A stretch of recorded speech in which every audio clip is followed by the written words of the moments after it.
Today we're taking the Maximum Spider-Man and we're going to put him to the test with iconic comic book poses. So without further ado, let's get into it.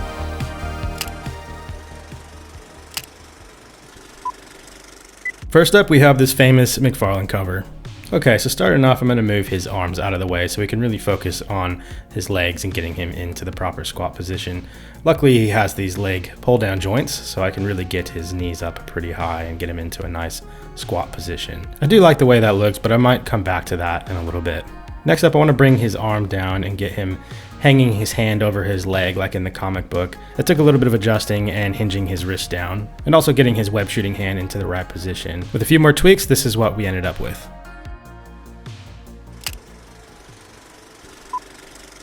Next up, another cover from McFarlane, but with Venom. So let's change out his hands with his wall crawling hands because I feel like that best suits his hands in the comic book cover. And we're going to start off by just getting his arms into the right position. It's not a complicated pose to get him into, but you got to do a little bit of tweaks just to make it look pretty accurate and not look like a stiff figure. So that's where I kind of ended up. Next up, we're going to bring out the Venom figure. We're going to start off getting his arms into the proper position. As you can see from the comic, it's not that complicated. The more complicated part is down below in his legs because I couldn't see them properly, but I did the best that I could, and this is what I came up with.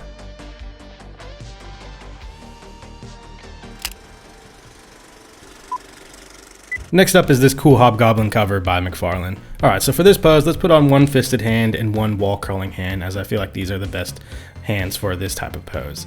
We're going to start off getting his arm into the right position where it looks like he's pulling back his web. And next up, we're going to get down to his legs. Let's get his pull down joint and twist his waist a little bit so we get him in the right angle. I'm already liking the way that's looking. And we're going to push his leg down and get it into the accurate position it's in the comic. It takes a little bit of tweaking to get it right, but I just love how far you can take the legs on this figure. And with that, this is the final result.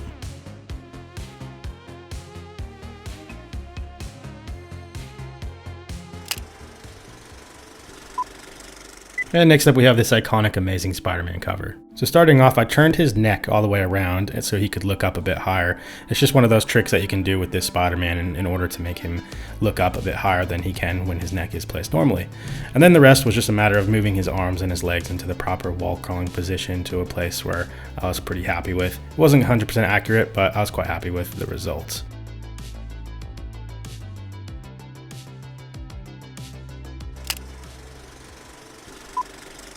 Next up, another McFarlane comic with Wolverine. Okay, so we're going to flip Spider-Man upside down. And traditionally, his upside down poses are the webs between his legs, but this one's a little bit different. So I started off getting his wrists in the proper position and then messing around with his legs.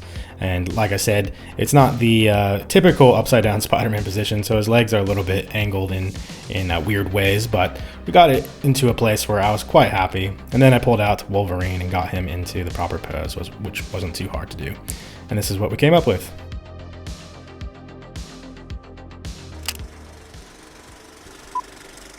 We got Wolvie again, but this time with tiger stripes. Okay, so I'm going to start off by tilting his head up as far as I can, and then we're going to bring him quite low to get him into that nice web slinging position he has in the cover, and bring his leg up and pull his arm back and tilt his wrist to get it accurate to the cover right there, and a little bit of fine adjustments, and I was pretty happy with where I was at.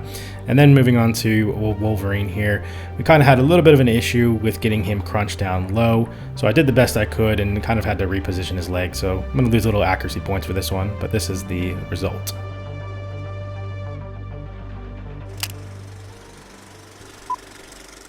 Alright guys, I'm thinking a speed round for a couple comics. Let's do it.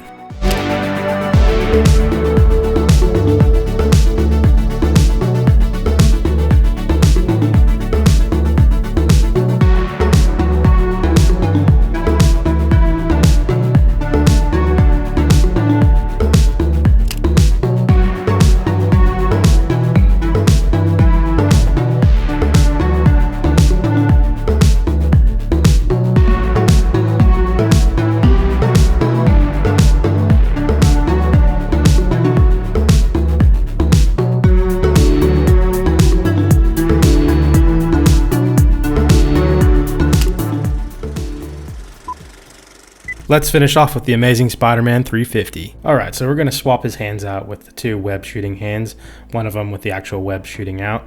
And I'm going to move his arms up out of the way so I can get his leg up, and we're going to twist his waist till we get to where I like it.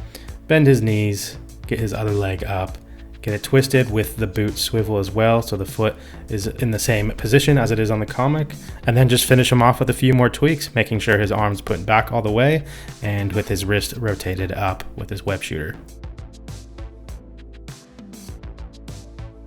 Alright guys, and that wraps up all of the Spider-Man poses. If you guys enjoyed this video, I'd appreciate it if you hit that like button. Consider subscribing for more content like this, and I'll catch you guys in the next video. Peace.